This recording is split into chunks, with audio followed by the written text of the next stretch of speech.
Ok, gente? Dá para escutar aí? Vamos começar se ajeitando aí. Já estamos a 5 minutos do nosso horário. Oh, que silêncio bom.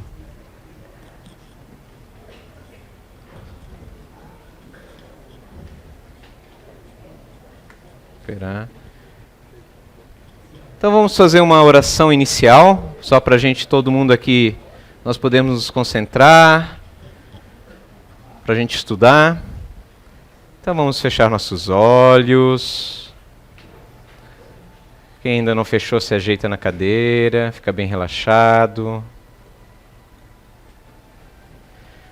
Papai do céu, Senhor, que Jesus esteja conosco, nos iluminando hoje e sempre. Que os bons amigos espirituais aqui presentes nesse dia de aprendizado, de trabalho, possa orientar-nos, possa nos auxiliar, tanto aos que estão aqui proferindo as instruções, como a vocês que estão escutando, a se desinibirem, fazerem perguntas, aprenderem, abrirem a mente. Que o Senhor e a espiritualidade boa amiga possam nos iluminar, nos dar saúde e entendimento. Muito obrigado, que assim seja. Bem, pessoal, boa tarde para vocês, né? Hoje nós vamos dar continuidade nessa primeira etapa, né? A gente está com um hiato aí de uns 45 dias na parte do conhecimento espírita, do espiritismo, né? Até, bem, vocês estavam aí para aproveitarmos a agenda do Zé, né? Ele teve 2 dias aí que ele possibilitou, então a gente dispensou a nossa parte aí de instrução do curso de espiritismo para ele aproveitar as horas e vocês ganharem muito com isso, né? Com o conhecimento que ele tem. Mas hoje vamos retomar aí o rumo da carruagem, como se diz, né? Só para lembrar, 45 dias, né? Ninguém tem memória de ferro, obviamente que se vai muito para o esquecimento, mas vocês vão lembrar que o Alexandre conversou com vocês sobre os experimentos, principalmente na atualidade, o experimento Scully, que foram, na verdade, agora, questão de 10, 20 anos atrás, experimentos feitos ali na Europa, que nos lembra, na verdade, fenômenos de materializações, fenômenos de transporte, ou seja, de efeitos físicos, que aconteceram, na verdade, muitíssimos, lá na metade do século XIX. Então, creio que foi bacana, porque muitas pessoas indagavam, mas por que não acontece? Quem já leu um pouquinho sabe que o começo, o primeiro engatinhado do espiritismo no mundo foi através dos fenômenos mediúnicos. Lá, se vocês vão lembrar, o Alexandre comentou com vocês das irmãs Fox, né, as batidas nas casas, indo depois para as mesas que se moviam, as mesas girantes, se moviam através da ação fluídica, magnética de espíritos, que respondiam a perguntas que as pessoas faziam. Este fenômeno, que vem a ser as mesas falantes ou girantes, vai depois se estender a outras localidades nos Estados Unidos, atravessa o Atlântico e vai se estabelecer na Europa, Inglaterra e continente, né, europeu. Deste fenômeno, só para vocês lembrarem, numa pincelada, vai chamar a atenção do Hippolyte Rivail, que é o que nós conhecemos hoje como Allan Kardec, que vai estudar esses fenômenos, vai fazer perguntas que até então as perguntas eram perguntas corriqueiras, frívolas, perguntas do cotidiano, de curiosidade, que as pessoas se juntavam, vai começar a fazer perguntas filosóficas, vai encadernar essas respostas, que é o que mês passado completou, no dia 18 de abril de 1857, o Livro dos Espíritos, a primeira obra kardeciana. Mas vamos contextualizar um pouco os fenômenos. Então, o espiritismo, não vamos esquecer, o ser humano coloca uma data, né, para início das coisas, Se o Espiritismo começou com a publicação do Livro dos Espíritos, o fenômeno espírita começou antes, ali com as irmãs Fox. Mas vocês devem saber que o fenômeno mediúnico sempre esteve presente no mundo. E mesmo no século XIX, lá nos Estados Unidos, nós tivemos um senhor chamado Andrew Jackson Davis, que foi um médium de efeitos físicos fantástico, inclusive com psicofonias, que é a que vocês talvez conhecem mais como incorporação. Publicou várias obras falando sobre o plano espiritual. E antecedendo ele, nós temos o Manuel Swedenborg, ali no século XVIII, por ali, que também publicou, um grande sábio de sua época, um sueco, se não me falha a memória, com vários trabalhos na área de engenharia na sua época, que publicou também, depois dedicou anos depois da sua vida, já com a devida fama que ele havia adquirido pelo seu arcabouço, pelo seu conhecimento intelectual, se dedicou ao estudo, porque ele era médium também, como o Davis, a narrar como é que era um plano espiritual. O que vocês veem hoje, através da obra do André Luiz, que é o mais conhecido, ou Manuel Filomeno de Miranda, o Emanuel Swedenborg o fez dentro da sua ótica religiosa. Então, Charles Richer, esse grande pesquisador Nobel de Fisiologia, esse médico parisiense, que estudou os fenômenos mediúnicos, montou a metapsíquico, se não me falha a memória, o termo que ele usou, que nada mais é que um embrião da parapsicologia moderna. Ele definiu, quando ele estudou, que montou o seu tratado de metapsíquica, 4 períodos, que chamou o período mítico, que iria até Mesmer, Anton Mesmer, que foi o grande divulgador da área do magnetismo.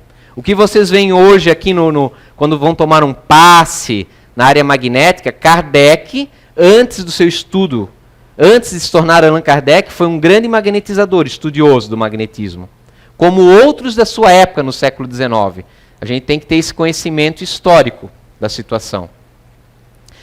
Todo esse conhecimento magnético vem com origem nos estudos de Anton Mesmer. Claro, existia o magnetismo antes? Existia. Mas ele foi, vamos dizer assim, aquele indivíduo que concentrou os conhecimentos magnéticos e se tornou, vamos dizer, o garoto propaganda, se me permite expressar dessa forma. Antes dele tivemos todos os alquimistas, os denominados magos, papos, entre outros, também estudaram magnetismo. Tinham seus conhecimentos esotéricos, né, eram fechados dentro de determinados grupos. Mesmer, como médico, utilizou na medicina, onde ficou muito conseguindo algumas curas, onde ficou muito conhecido. Até parece uma planificação. Se não me falha a memória, se alguém aí se lembrar, acho que é de 1700 e pouco, Mesmer. E ele ali, houve um boom do magnetismo. Chamou a atenção de toda a Europa, que o mundo ocidental se limitava naquela época, de fato, à Europa. Né? Ainda não tínhamos, assim, Américas eram praticamente colônias, né? Então o centro cultural do mundo era a Europa, do mundo ocidental, bem dito, né? Pós-Mesmer, então, até Mesmer, ele considerado o período mítico, ou seja, tudo antes era muito ser humano acreditando, a mitologia, o misticismo, que não continuou a ter essa visão. Mas depois de Mesmer, ele define até as irmãs Fox, ele chama de mesmerismo, obviamente, que é o começo do estudo do magnetismo, ou seja, existe alguma coisa no ser humano que transcende os limites da carne física. Pô, como é que pode? Alguém vai lá sem encostar a mão, movimenta um objeto. Isso acontecia nos experimentos dentro do magnetismo. Temos vários, Karl Dupont, temos o Julian Oshorowicz, foi um grande pesquisador dessa área do magnetismo, onde ele usou justamente com pacientes. Existe se não agora me lembro agora vagamente, um caso em que ele atendia uma moça com propensões suicidas, e ele já estava tratando há algum certo tempo, então ele colocava em estado, ele chamava o transe magnético, não transe mediúnico, a pessoa entrava tipo numa catalepsia, né, adormecia, nesse dormir, às vezes se manifestava capacidades anímicas. Anímicas quer dizer do próprio indivíduo, ou seja, o ser humano é um espírito. Assim como em estado espiritual nós temos as mesmas capacidades que um desencarnado, claro que com muitas limitações devido a estarmos ligados fluidificamente ao corpo físico, que é um entrave, vamos dizer, às manifestações mediúnicas. E nessa passagem dessa moça, quando ele descia, era num segundo piso, para ir embora, já era noite, ele, na certa, recebendo uma intuição, parou e ficou pensando, essa moça vai fazer alguma besteira. Ele olhou para cima, ficou escondido, olhando para a sacada, de repente a janela se abriu, e viu que a moça começou a querer se precipitar da sacada. Nisso, mentalmente, ele começou a pensar, forçando mentalmente ela, e a moça então ia até ao início e voltava. De repente ela aparecia de novo e voltava. Nesse meio tempo ele conseguiu subir, impediu ela de suicidar e voltou a conversar. E no relato ela comenta que queria realmente se precipitar da sacada, mas chegava ali e sentia alguma coisa tipo empurrando ela, impedindo. Ela voltava, tentava de novo, sentia novamente uma barreira, no caso que era o Oxorovix, que estava ali embaixo, mentalmente, através do seu magnetismo, porque já havia uma ligação de afinidades entre médico e paciente ali, impedindo ela de executar uma ação. Dentro do magnetismo vocês vão ver várias situações, que talvez vocês vão lembrar mais em casos de hipnose. Também o faziam através do magnetismo. Andrew Jackson Davis, que eu comentei com vocês agora há pouco, me recordo agora, começou o seu trabalho mediúnico de forma magnética, ou seja, ele precisava que alguém colocasse ele em transe magnético para aflorar o seu animismo, suas capacidades, que ele conseguia olhar para uma pessoa, ver os órgãos internos, ver onde estava doente, bem como o seu arcabouço, em contato com espíritos, começava a receitar remédios para aquela pessoa, divagava sobre filosofia, ele era um analfabeto, o Andrew Jackson Davis, escreveu obras incríveis, se não me falha agora a memória, Organum, uma obra que é considerada filosoficamente extremamente complexa, ou seja, extremamente acima da sua capacidade intelectual. Esses detalhezinhos, com o tempo, os pesquisadores foram acumulando e perceberam então que, poxa, de fato tem que haver alguma força externa para explicar aquela situação. Ou chegaram à hipótese, ou uma inteligência externa, ao chamado médium, ou então temos o caso, o que eles chamavam na época, a telepatia é um termo moderno, chamavam de leitura de pensamento, que era o termo que hoje o mais correto usarmos, telepatia, que a pessoa buscaria no arcabouço dos indivíduos presentes. Mas isso nós vamos ver mais à frente, bem mais à frente, quando a gente falar do módulo mais específico de animismo. Hoje eu quero falar para vocês, estou dando uma pincelada para a gente resgatar, né, o nosso estudo, para vocês se situarem historicamente e as situações que vão acontecer. Nós queremos falar de materializações hoje. Para tanto, né, após as irmãs Fox, até ali quando surge um pesquisador, um inglês, um britânico chamado William Crookes, que é Nobel de Química, foi já em 1917, por aí, que ele ganhou esse Nobel. Foi um grande pesquisador de física, de química, descobriu o elemento tálio, descobriu os raios catódicos, que chamados também raios de Crookes. Quem trabalha com eletrônica vai conhecer, que são aqueles usados das antigas televisões de tela, né? Aquele canhãozinho, né? A partir do momento que ele começa a pesquisa, aquele período das irmãs Fox, o nosso amigo Charles Richet, que eu comentei antes, chama de período espirítico, voltado, inclusive Allan Kardec está dentro dele. Vocês precisam saber que Allan Kardec, na época, não tinha a mesma... como é que eu vou dizer? A mesma fama, se posso me expressar dessa forma, me falta uma palavra, que nós hoje damos a ele. Era mais um pesquisador. Havia, claro, uma fama ali na sua região, entre os adeptos chamados espíritas, mas nem todos o conheciam e nem todos lhe davam o devido crédito pela sua pesquisa. Charles Richet, então, o coloca ali, inclusive no livro História do Espiritismo, escrito por Arthur Conan Doyle, que nada mais nada menos é o autor de Sherlock Holmes, foi espírita também, foi um grande divulgador do espiritismo. Vocês vão, se vocês já viram aquele seriado de Houdini, o mágico, vocês vão ver que ele era muito amigo de Houdini e depois os dois acabam brigando, devido que o Houdini era um feroz crítico, né, do espiritismo, e o Arthur Conan Doyle era justamente o oposto, né? Mas, bem, Arthur Conan Doyle na história do espiritismo, se eu não me engano, se tem uma menção muito curta do Kardec, mas eu nem me recordo de ter lido alguma menção de Kardec no seu livro, História do Espiritismo. A Inglaterra era muito separada da questão do que acontecia no continente, os pesquisadores. Lá não se aceitava a discussão que Kardec, talvez porque Kardec fez filosoficamente, né, dissertações, onde ele chegou a conclusões da imortalidade da alma, a questão de que espíritos falavam para ele sobre reencarnação.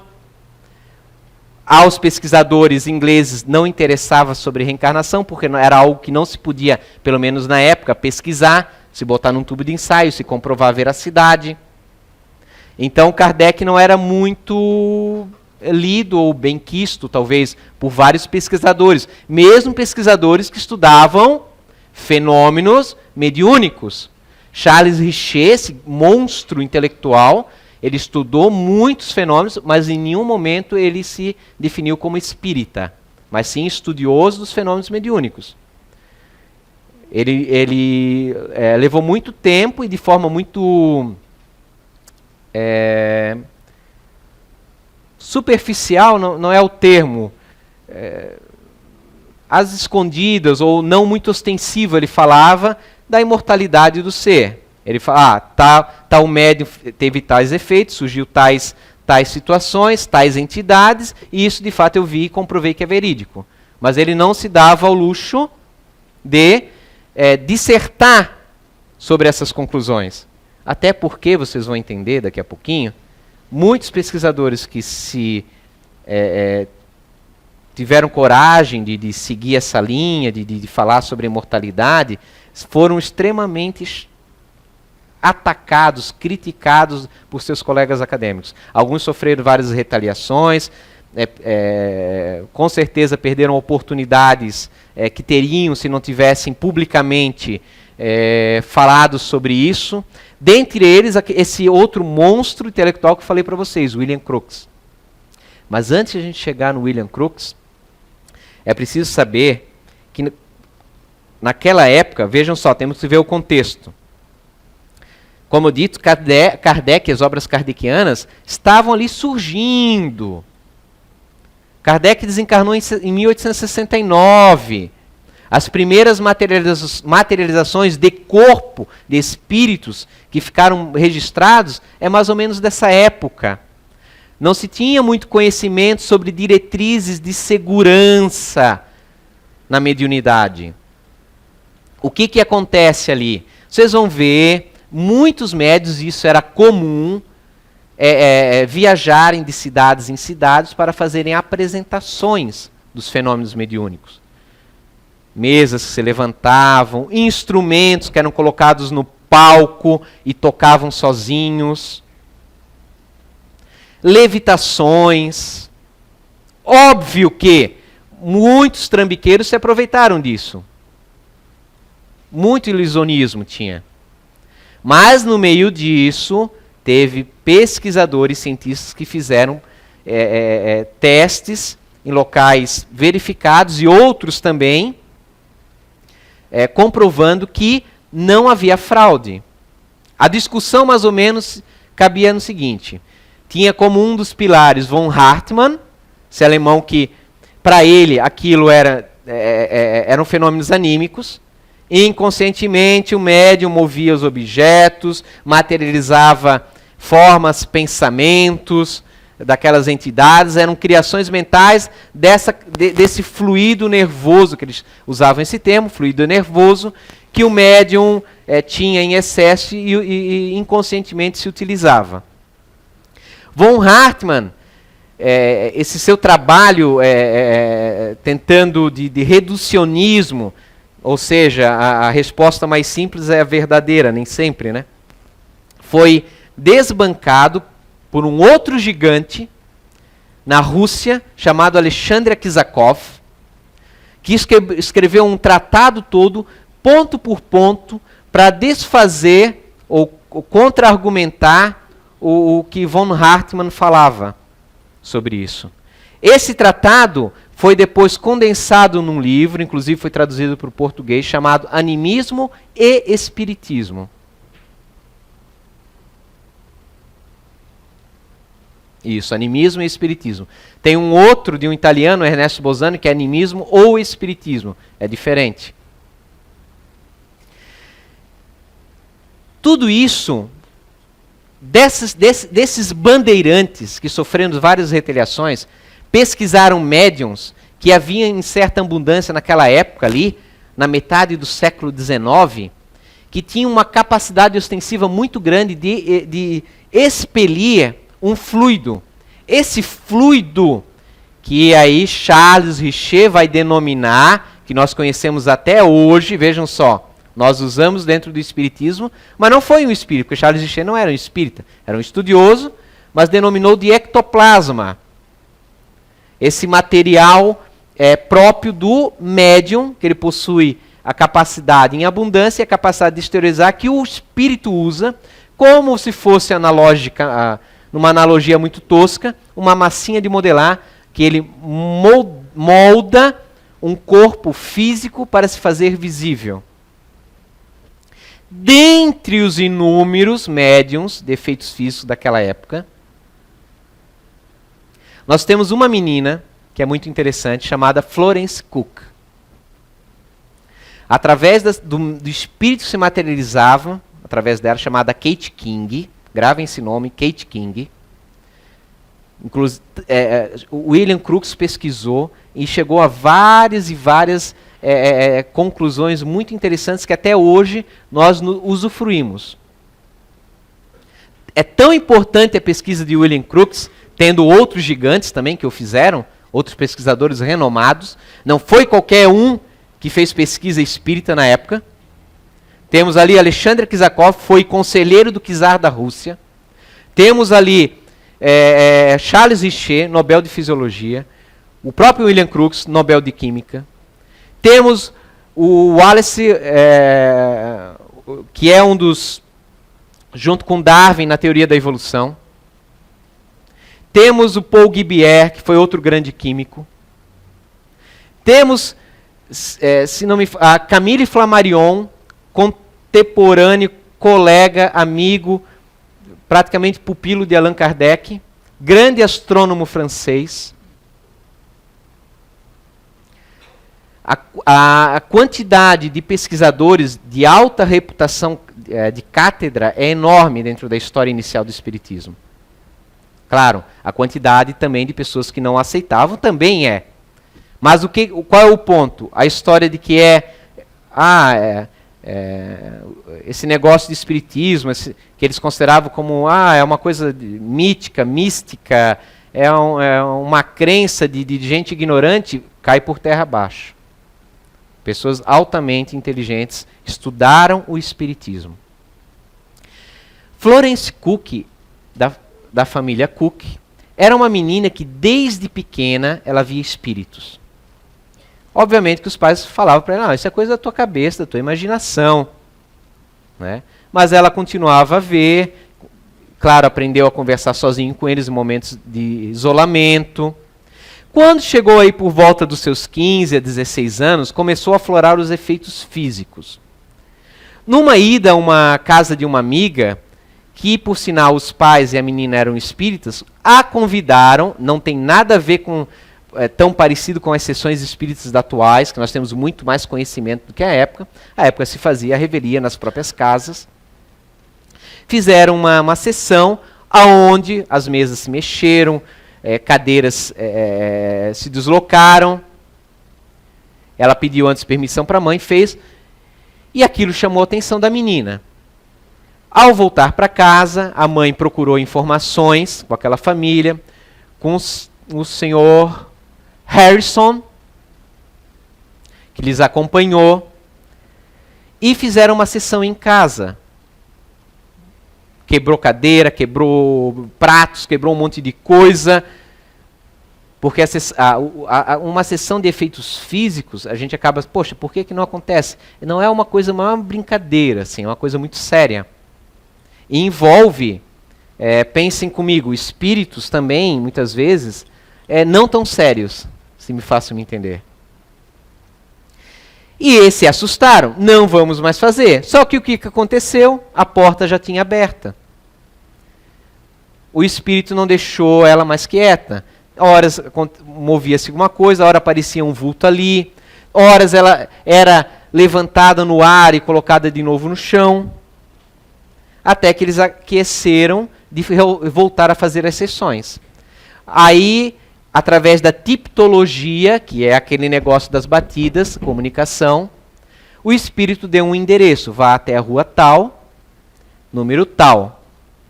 Foram, lá chegando realmente, era um local em que se fazia sessões espíritas. Onde vamos encontrar o senhor Luxmore. Começaram a adentrar, fazer as sessões. O espírito que se se comunicava, se apresentou e falou para eles procurarem outros dois grandes médiuns de efeitos na época, que era o senhor William e o senhor Frank Erner. E não lembro o primeiro nome do senhor William. Ok, depois vai vir. Dois médiuns que eram muito ostensivos nos efeitos físicos.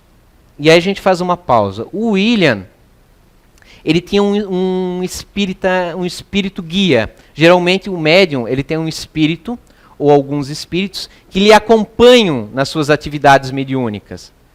Isso quer dizer que aquele espírito é um espírito evoluído? De forma nenhuma. De forma nenhuma. Uma criança de ginásio, de educação infantil, não vai, às vezes, ter um tutor de uma matéria de biofísica, de bioengenharia de uma faculdade. Ele vai ter um tutor adequado ao conhecimento e à condição que ele se encontra. Pois bem, o William tinha um espírito chamado John King. John King teve sua primeira aparição num desses palcos onde aconteciam fenômenos mediúnicos feitos pelos irmãos Davenport. Os Davenport eram muito conhecidos. Foi a primeira aparição de John King, materializado. No momento que eles estavam fazendo uma determinada situação no palco, apareceu do nada John King e acompanhou os Davenports durante todo o seu trajeto. Esse mesmo John King também acompanhou, pelo visto era um espírito muito ocupado, acompanhou durante muito tempo o Sr. William durante sua vida mediúnica. E nesta sessão, em que o espírito pediu para que ela estivesse junto com esses dois médiuns, naquela época, médiuns, às vezes, que estavam iniciando, participavam de sessões de outros mais antigos, Parecia que havia se me permite a observação, não que seja assim, só na minha analogia bem frágil, que havia quase um tipo de um contágio. E de fato, a partir daquelas sessões, a nossa amiga Florence Cook começa a desenvolver muito mais forte os seus efeitos de materialização. Eles têm a primeira sessão na casa deles daí, onde já só está realmente a família reunida, acho que o senhor Luxmore também está ali a jovem menina, e acontece a materialização muito tosca da Kate King. Eles fazem num canto escuro, o espírito orienta eles para que mantenham na penumbra o local, coloquem uma cortina, e através daquela cortina surge uma mão no ar, que se desloca, que apalpa as pessoas. Que a Florence Cook, vejam só, geralmente o médium de efeitos físicos, ele entra em transe, e ele adormece. Esta primeira sessão ainda, a Florence Cook ainda está desperta, conforme os próprios relatos dela, presentes num ótimo livro, cujo título é Kate King, do Leal Rodrigues, que foi um espírita aqui brasileiro,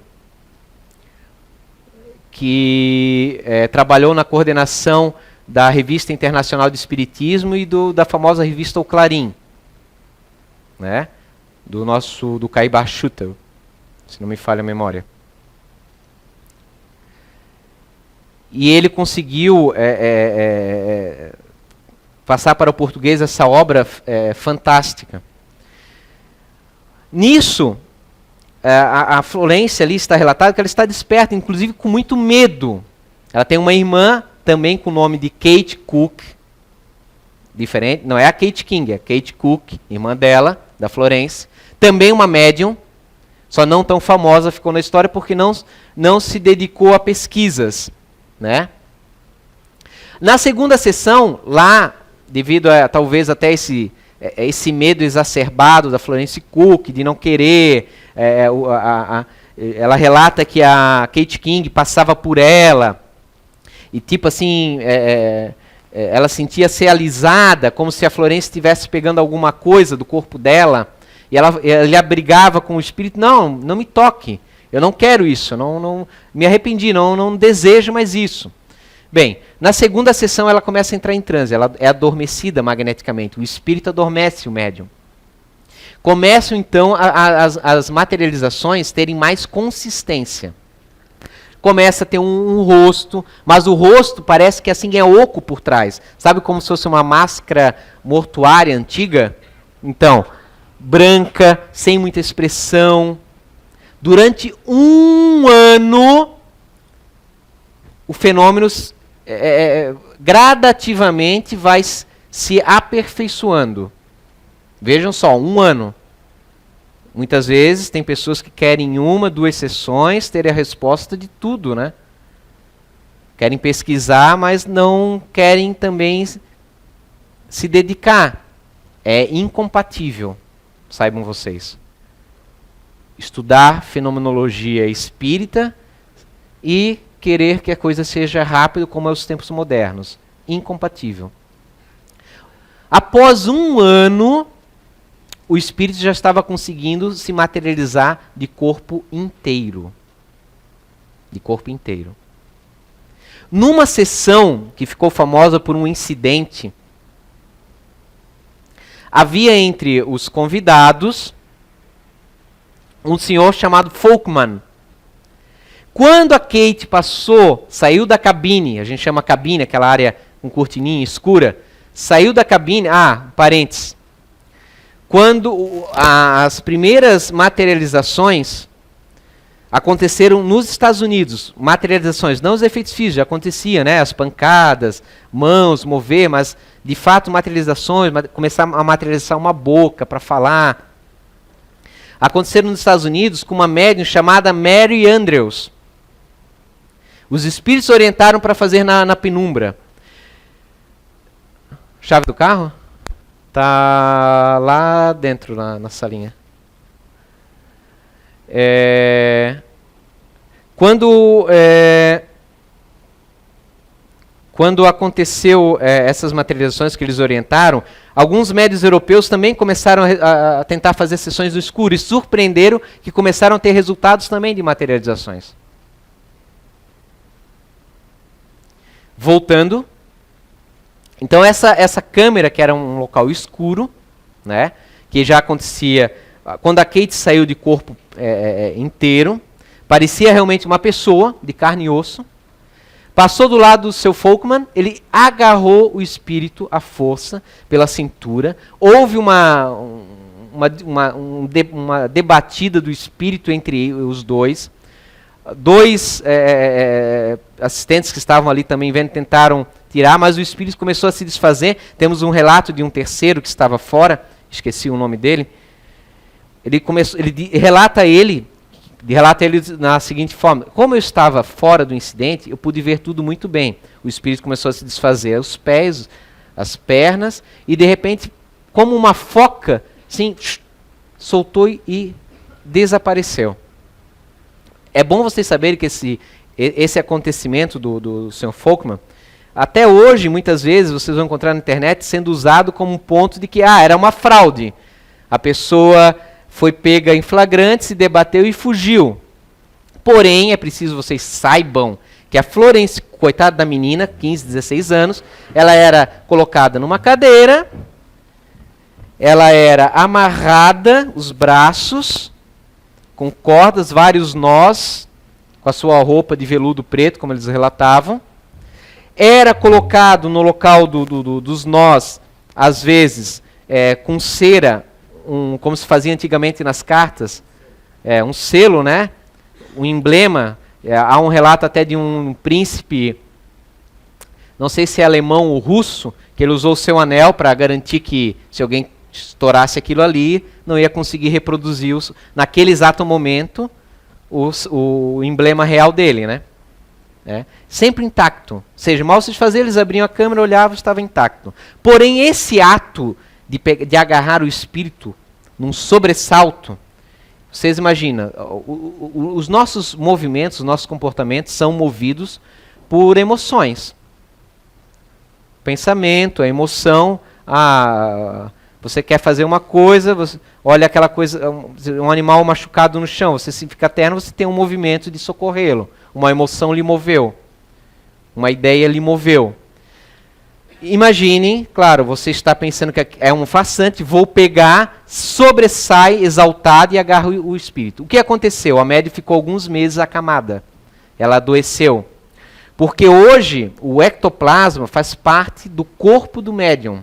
Há um vínculo nervoso ali presente. Então, com isso, aconteceu essa situação. Após esse incidente, e muitas pessoas, porque o Folkman ficou falando, não, o espírito não era um fantasma, como a gente imagina. Eu senti, tinha corpo, era de carne e osso. Aquilo ali é uma fraude.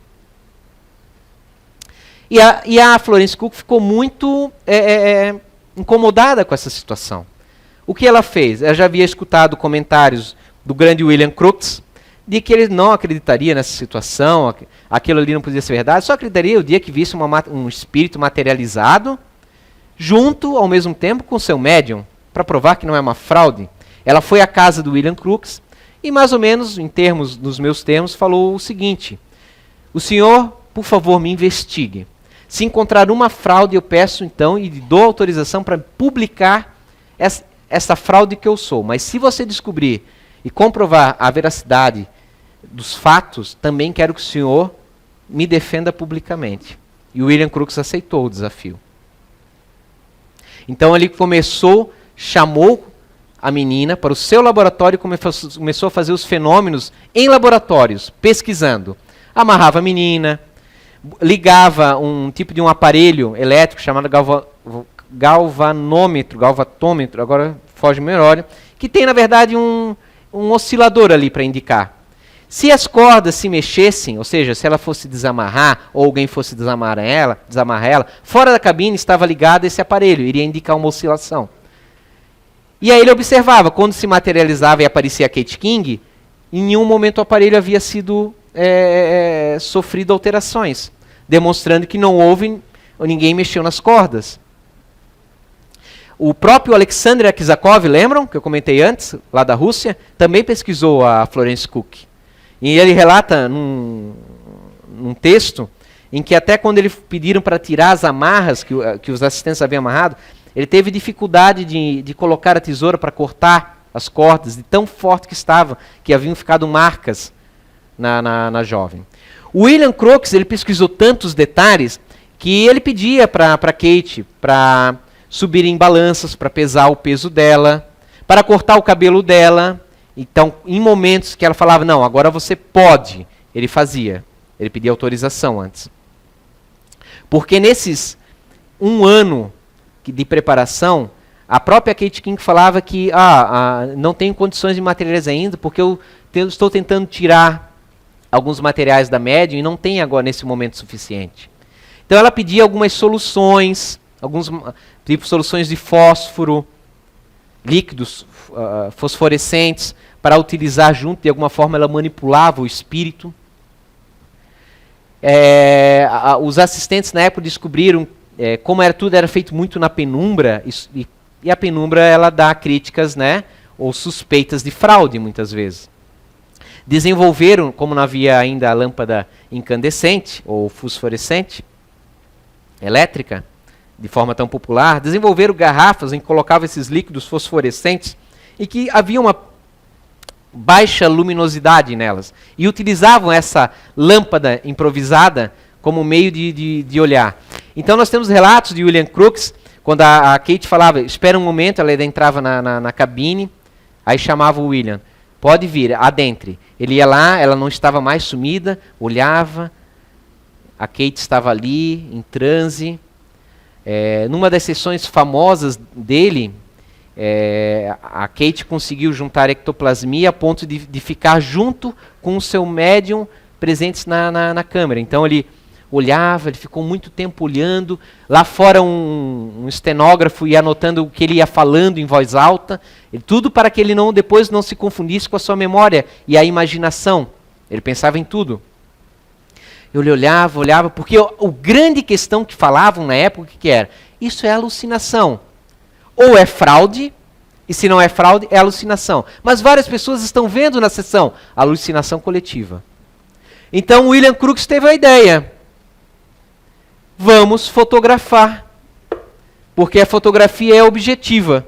Se é uma alucinação, não pode estar no filme revelado. Então, nós fomos brindados por esse pesquisador com algumas dezenas de fotos da Kate King e algumas raras da Florence Cook.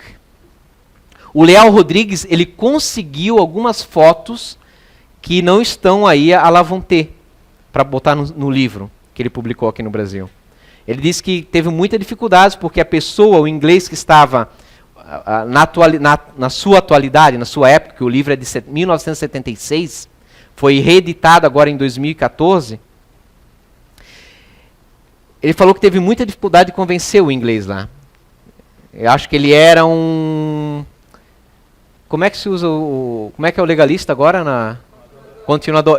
Eu sempre vou chamar de legalista. Acho que era um continuador inglês. Então, não, ninguém mexe, vai ficar aqui, vai ficar seguro. Ninguém vai mexer nessas fotos. E aí ninguém... Para que também vai guardar, né? Não serve para nada, daí tá ali sem utilidade.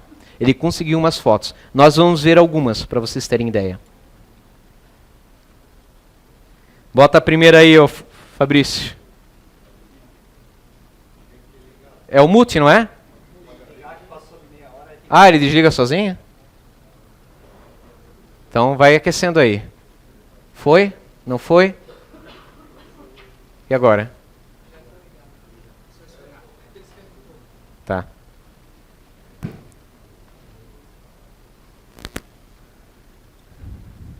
Deixa eu ir aqui do lado para não atrapalhar.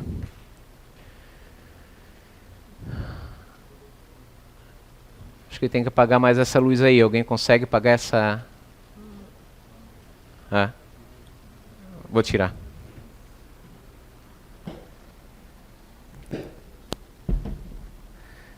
Aqui, eu não sei se vocês... Claro, são as fotografias na época, né? Muitos aqui nem talvez lembram de filme, né?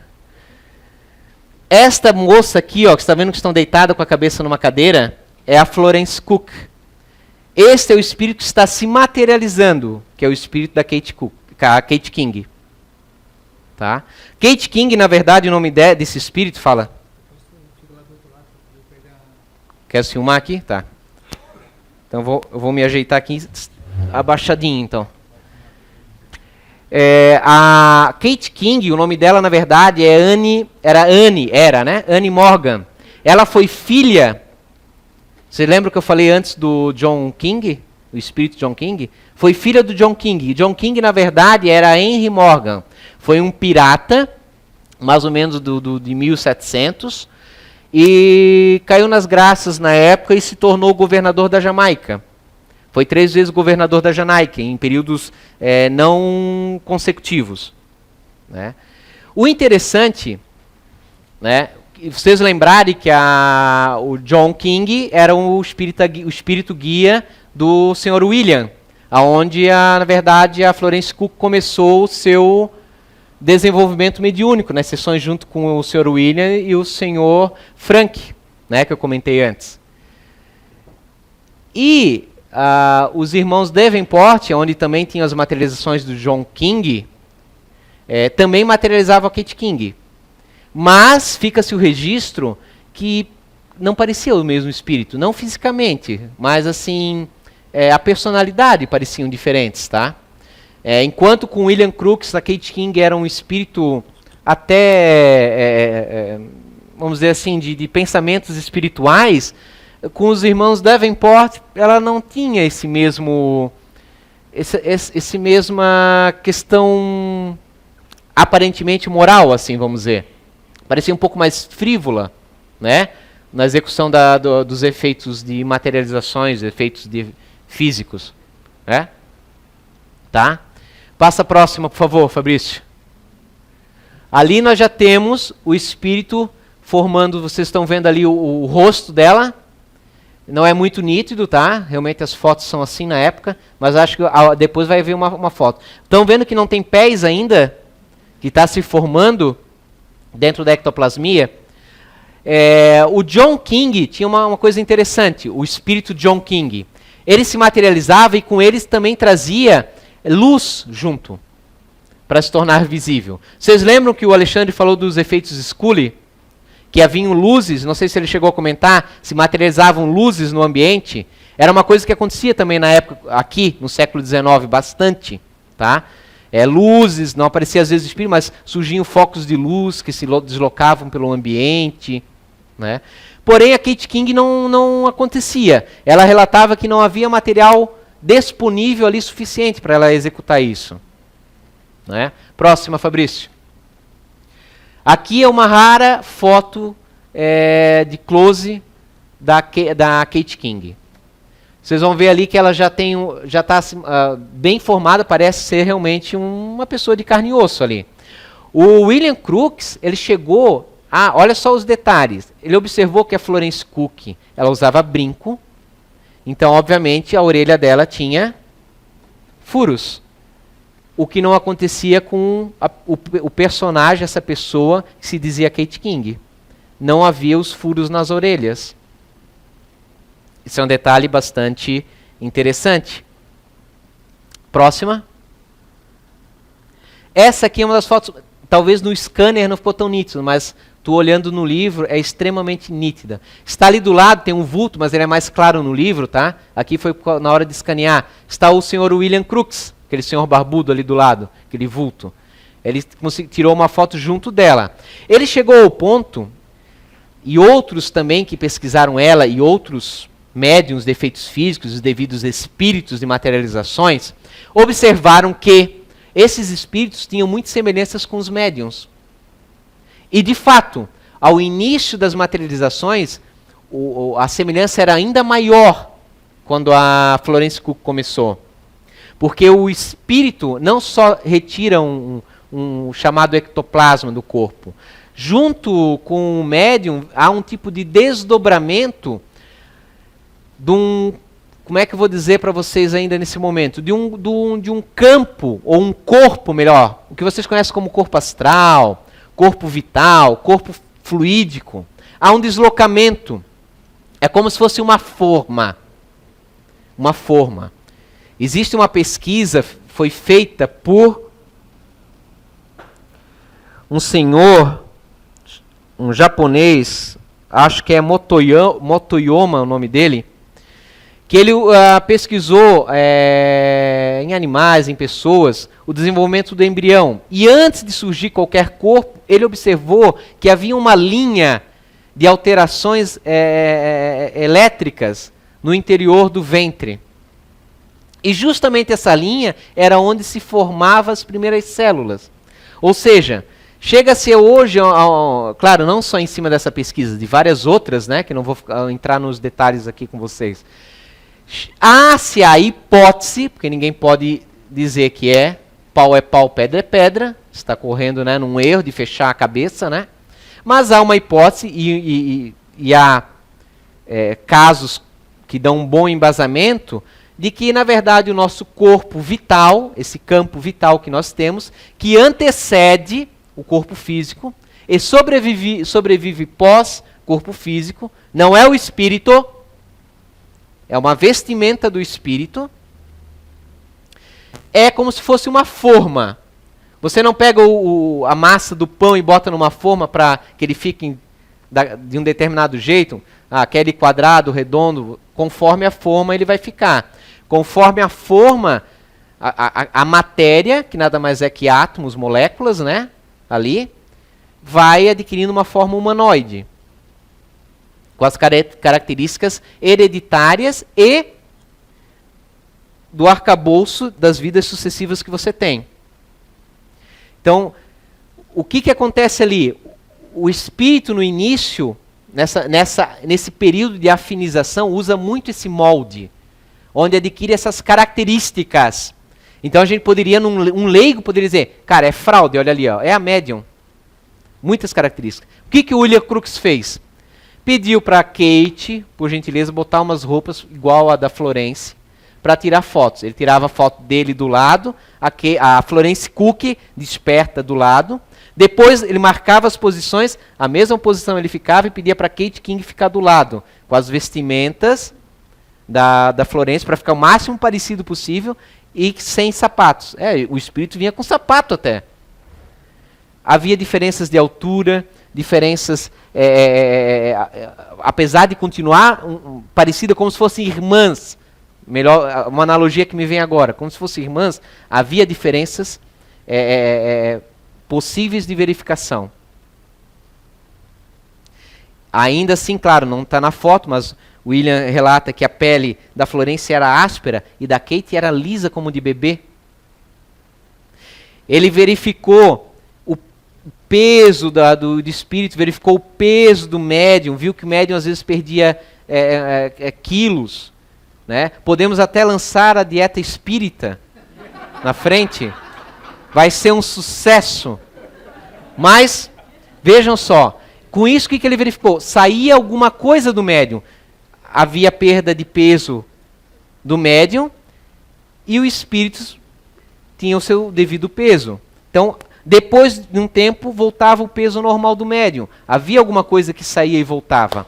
Não necessariamente, exatamente, se perdia, vamos dizer, 1 quilo aqui e o espírito tinha só 1 quilo. Não. Nesses casos já avançados da materialização, desses detalhes, a Kate King, no começo, ela tinha a pele bem branquinha. E começou-se as críticas, porque também era semelhante a Florence, que era também branquinha, né, pálida. Né? Ela começou a se materializar com a pele mais escurinha, para fazer o diferencial. Né? Há alguns relatos que ela fala que realmente ela era, na época da sua encarnação, de descendência africana. Né? Mas, ou seja, o que eu quero que vocês vejam? Durante 3 anos, o William Crookes pesquisou ela. Ao final, quando ele foi pesquisar, ele pediu para as pessoas que estavam criticando ela. Eu peço muita calma, não devemos ver os fatos, analisar, eu prefiro entrar sem qualquer tipo de concepção, não vou ler nenhuma crítica, nem a favor, nem contra, e vou fazer o meu trabalho. A imprensa achou o máximo, porque os jornais divulgavam. Agora sim, um nome de peso, agora vai se acabar com esse espiritismo, com essa loucura que está tomando conta do povo. 3 anos depois ele publica um relatório totalmente favorável aos fatos. Olha, o que eu vi não era fraude, aconteceu isso, eu pesquisei de tal forma e era assim. Ele era membro da Sociedade Real, a Royal Society. Negaram-se a publicar aquele relatório dele, porque havia favorecido e não desmascarado como queriam. Então, durante um mês depois, ele achou um outro jornal na qual ele conseguiu publicar. Por causa disso, foi extremamente perseguido no meio acadêmico. Porém, fazendo jus, anos depois, com a sua reputação cada vez mais aumentando, ganhando medalhas de condecoração do Império, mais tarde, bem mais na sua idade, já no final, ganhando o Nobel, mas antes disso, acabou sendo presidente dessa mesma Sociedade Real. Então ele fez muita pesquisa, muitas outras pesquisas em cima disso, da Kate King. Então, com todo o mérito, Charles Richer definiu que o período científico das pesquisas, né, dos fenômenos, começa com William Crookes, por todo o trabalho que ele teve. O próprio Charles Richer, mais tarde, ao comprovar também, através também da Kate King, através do John King, que se manifestava também numa outra médium, uma italiana, que foi uma das maiores médiuns ostensivas e pesquisadas, principalmente, chamada Eusápia Paladino, mulher muito rústica, muito analfabeta, muito rude, né? No seu início, foi, claro, se politizando com contato, teve seus momentos de fraude, Eusápia. Lembram que as sessões não tinham nada a ver com o que a gente conhece hoje. Ela ia para locais e as pessoas queriam mais e mais fenômenos. Porém, quem controla o fenômeno? O médium ou o espírito? O espírito. Não é um interruptor. Agora o fenômeno tal. Não acontece assim. E quanto mais aumenta a diversidade de público, mais multi-energias diferentes se apresentam, que dificulta as materializações. Kate King, em algumas sessões, por exemplo, numa determinada sessão que eles deixaram a luz começar a invadir a cabine de materialização, o espírito falou que estava perdendo força, estava se desmaterializando. Antes de se materializar completo, já estava com até o busto, e o busto estava no chão, dava de botar medo em qualquer um, né? Parecia o cavaleiro sem cabeça ao contrário. A cabeça sem corpo. Né? Ela pediu, cantem durante alguns minutos. E aí, ela ainda com as mãos, segurando aquela garrafinha, aquela lâmpada fosforescente, adentrou na cabine, pediu para eles cantarem, eles ficaram cantando. O William Crookes comenta que seu filho de 14 anos estava à frente e conseguia ver dentro da cabine. Né? Mas ele disse que via a Florência ali, ainda em transe, sentadinha, mas não via mais a Kate, somente a garrafa se locomovendo pelo ar. Passado alguns minutos, ela novamente conseguiu se materializar completamente, restabeleceu o controle, e aí permitiu algumas dessas fotografias aqui. Se preparou para isso. Então, tem vários detalhes que acontecem. Por que uma sessão mediúnica, às vezes está naquela luzinha, né, a famosa luzinha azulzinha, uma luzinha fraquinha, para facilitar fenômenos de ectoplasmia que por vezes são necessários. Não pensem vocês, não, que há materialização, não é o caso. Mas às vezes vem espíritos ali numa sessão mediúnica que necessitam de algum auxílio de ectoplasma. O ectoplasma nem sempre é visível. Porque assim, eles vão retirando ectoplasmia, às vezes até de outras pessoas que têm também.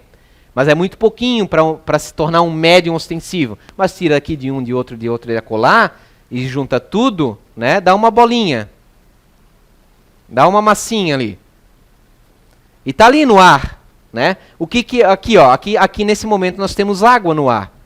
Vapor de água. Mas está tão dispersado que não se vê nem se sente.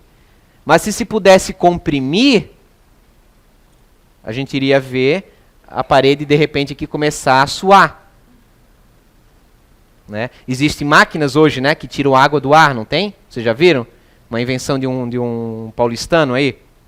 Que ele vai tirando a umidade do ar e gera água. Então, são detalhes. Claro, hoje nós estamos muito à frente em conhecimento, né?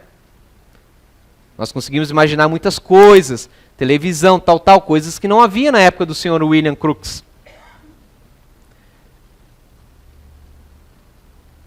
A Eusápia Palladino, conforme informações do John King, foi também uma filha, essa médium, dele em uma vida passada, onde ele teve grandes afinidades. Foi através da Eusápia Palladino que o Charles Richer passou de fato realmente é verídico isso. E ele até afirma, como eu ia dizer naquela hora que eu acabei parando, eu que escarneava do William Crookes, que ria e considerava que ele havia cometido um erro, só era possível, né? Imagina, você acredita... Você é um positivista, na época se chamava positivista.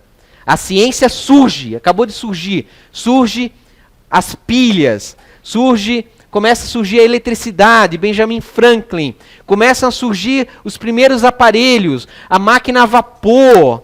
Cara, começa a se desnudar que aquilo que você considerava que eram os deuses, os espíritos faziam os fenômenos da natureza, você começa a descobrir que na verdade tem uma explicação lógica por trás. Então você vai para o outro extremo. Se você estava aqui num extremo, você passa para o outro. Não, tudo isso é conto da carochinha, então tudo tem uma explicação. Esse é o positivismo.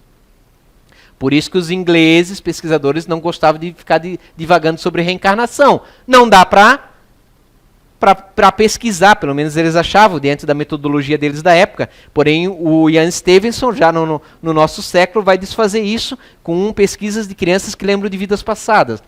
É outra aula. Olha só que interessante. Então, estavam tudo absortos, o Charles Richer. Então ele falou, eu que escarneava, que ria, achava que ele havia cometido erro, vejo não, que ele estava certo, e é verídico isso. A própria Eusápia Palladino, essa médium que materializava espíritos, é a médium que outro monstro intelectual, chamado César Lombroso, pai da criminalística, que era um crítico feroz do espiritismo. Quando ele vê uma sessão, se materializa a mãe dele, ele se rende às evidências. Não, como pode? Não me conheciam? Muitos pesquisadores adentravam sessões disfarçados, sem avisar. E o espírito desmascarava o pesquisador. Ou algum parente mandava uma informação para ele, com detalhes que só ele sabia. Uma pena que não vamos mais ter tempo de continuar. Vou continuar na outra aula esses detalhamentos para vocês saberem. É importante saber. Em cima disso, a gente criou várias diretrizes de segurança. Por que se evita tocar no médium quando está em transe? Lembra da senhora Florence e do infeliz Volkmann? É por isso e outros fatos. Se evitar uma ação nervosa no aparelho do médium. Eles podem estar emanando algum tipo de ectoplasmia. Mesmo numa psicofonia. Você vai seguir as diretrizes do William Crookes. Posso tocar em você? Posso apertar sua mão? O espírito estica a mão? Eu posso. Você vai ter o respeito como uma pessoa qualquer. Você respeitaria se você respeita, né? Tem gente que não respeita. Não dá bola. Então, César Lombroso passou a ser um grande divulgador do espiritismo. George Sexton, que 15 anos também criticou o espiritismo adoidado, numa sessão também com a Eusápia Palladino, se rendeu também ao espiritismo, e ele assistiu uma sessão com a Florence Cook, foi pesquisar ela também, posteriormente, e viu a Kate, e achou maravilhoso a sessão. Aonde ele estava no fundo das cadeiras, e a Kate falou, pode abra o gabinete rapidinho para as pessoas verem que a Florence Cook está lá. Né? Como era penumbra, Os da frente viram, mas o Jorge não. Ele ficou pensando, não, mas eu não vi nada. A Kate parou, não, mas esperem, o seu Jorge Sixton não viu. Realmente eu não vi, ele falou. Então, por favor, venha até a frente. Ele foi até a frente para poder comprovar. A leitura de pensamentos era constante. Perguntas eram respondidas muitas vezes mentalmente. Nem sempre. Tudo o quê? Tudo para comprovar a veracidade da situação, dos fenômenos. A quantidade de material é absurda que nós temos à disposição para pesquisa. É absurda. Eu acho, com respeito a todos, mas, claro, eu nunca vou menosprezar uma pessoa que chega, que está leiga, tal, mas pessoas que chegam batendo o pé, isso é besteira, não existe. É uma pessoa não no sentido pejorativo, mas é uma pessoa ignorante, que não estudou, não quer estudar e está fechada para estudar. Porque se você ler, se você estudar a quantidade de pesquisadores, de fenômenos relatados, é tão grande, tão absurdamente grande, tão detalhada, que é impossível você se indagar ainda se existe. O Espiritismo é realmente uma crença fundamentada em total lógica, em total comprovação. Se nós ainda somos vacilantes na nossa fé, é porque nós estudamos muito pouco ainda. E de fato, quem já leu um livro, né, do Alexandre Kizakov ou do William Crookes, né? Quem já leu um livro do Sr. Wallace, né? Há um estudioso também norte-americano, que a gente só fala dos europeus, Ep Sargé, que foi um grande escritor na sua época, que estudou muito o espiritismo, principalmente os médiuns de transporte. Mas essa questão do transporte nós vamos deixar para falar na próxima aula. Tem muita coisa interessante, como a senhora Pug, que chegavam a pedir aos espíritos, ela era médium, né? Os espíritos, eu pediam assim, eu quero flores tais. Caíam flores tais no ambiente. Uma senhora tem um relato que queria, eu quero ver água salgada. Coisas para complicar mesmo a vida. Puf, lá vinha um peixe junto e tudo. Coisas que para nós é conto da carochinha de repente, porque a gente não estudou ainda, a gente não viu e não viu os nomes sérios envolvidos nisso. Pessoas, existia o von Hartmann, era um crítico, mas ele ficava abobalhado, porque haviam médiums, senhoras geralmente, casadas com homens de grande reputação e dinheiro, e para ele era tudo fraude, porque os médiuns queriam ganhar dinheiro. Mas ele mesmo relatava, mas há médiuns que isso não se encaixa. Porque eles têm muito. E eu conheço, em alguns médiuns ele conhecia, e são pessoas honestíssimas. Ele mesmo encontrava pontos que ele não podia entender na sua crítica. Claro que mais tarde acharam uma solução para isso, né? Veio a psicologia para dizer que não, são pessoas narcisistas que querem a fama para elas. Mas se vocês lembrarem que o Alexandre falou para vocês da Margaret, né, da Meg Fox, né, das irmãs Fox, né, que chegaram a quase serem mortas, apedrejadas, eram despidas nas comissões para verificar se não traziam nada às escondidas. Ou seja, para a época vitoriana, uma humilhação imensa para uma mulher. Uma difamação grandiosa. E se sujeitavam a isso. Então é um narcisismo, talvez um masoquismo dentro disso. A fenomenologia é verídica, altamente comprovada. Isso não quer dizer que não havia fraudes. Vocês não veem noticiário agora de pessoas se passando por médico? Cara com diploma falso, enganando um monte de gente. Isso, então, podemos usar essa lógica? Se ele é médico falso, então não há médicos verdadeiros. É muito reducionismo, esse tipo de raciocínio. Beleza? Obrigado, vamos para o intervalinho para comer pastel, fluidificado, com ectoplasmia saudável. Né? E até que dia vai ser a próxima? Dia 21, tá? 21 tem outra aula. E a gente continua desse ponto pra frente daí, beleza? Não deu pra fazer perguntas, tá? O que eu vou pedir? Anotem as perguntas, vocês vão esquecer.